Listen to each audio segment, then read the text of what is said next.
Hi, my name is Alina Watring, and this is my rehearsal for my informative speech. And I will be giving this to my clinical group at Adina. And this is how I will begin. Fellow students, today I will be presenting my required informative speech for my online class to you. My topic is on storm preparation and safety.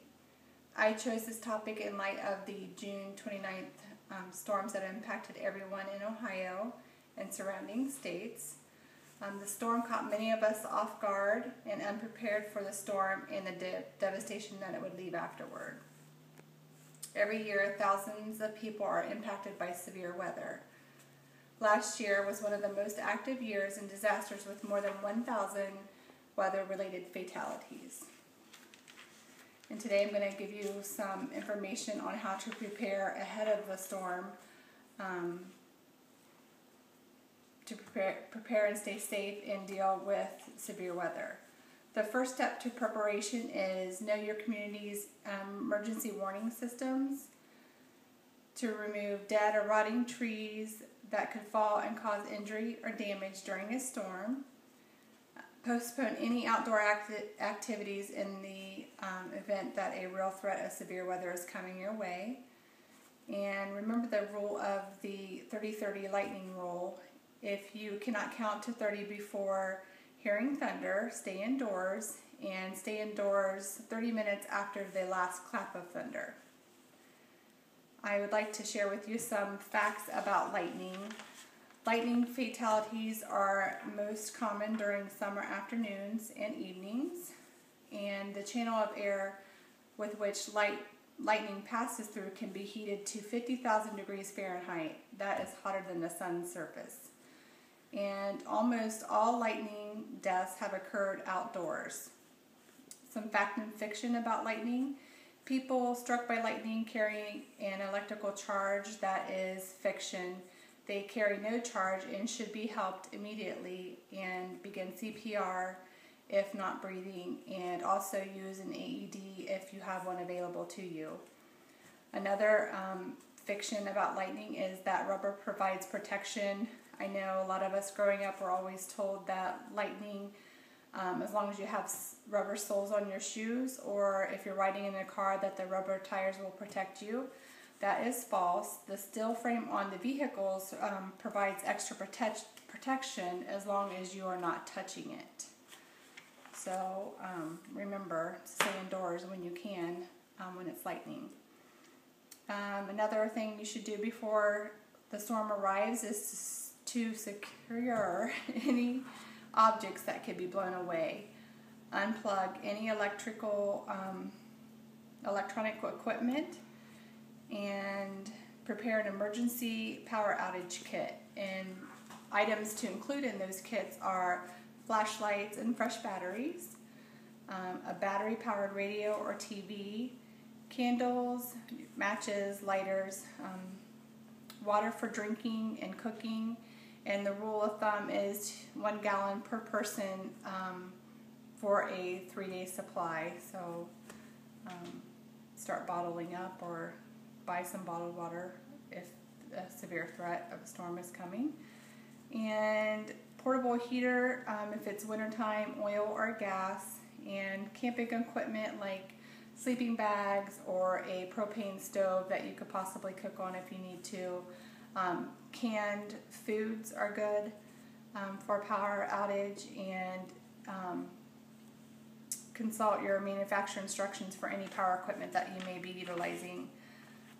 During a power outage, it's important to report the outage initially to your to AEP or to your electrical supplier, and then report it daily until it is restored.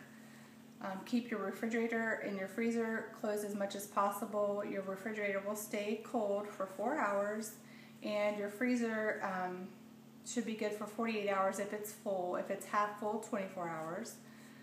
Turn off all lights and appliances except for one so that you know when the power has been restored, and turn off your heating and air conditioning to prevent a circuit overload when the electric does come back on. If you are using generators, Notify AEP that you will be using those because they do pose a safety hazard to the line workers.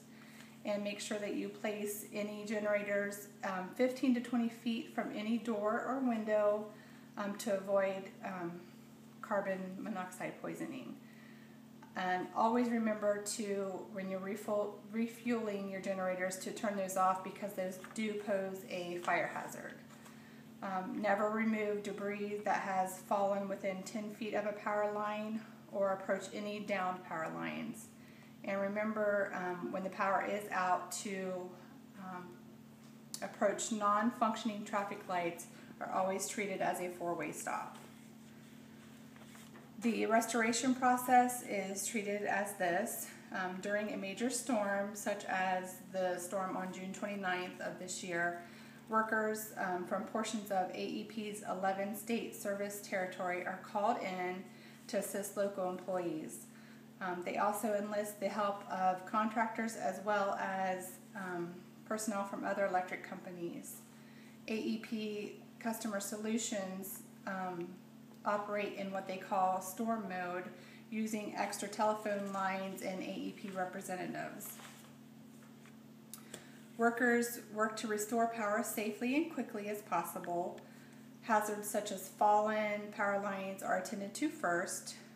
Emergency facilities such as hospitals, your police stations, your fire stations, your local government agencies, your nursing homes, those all receive top priority and are usually at the top of the list.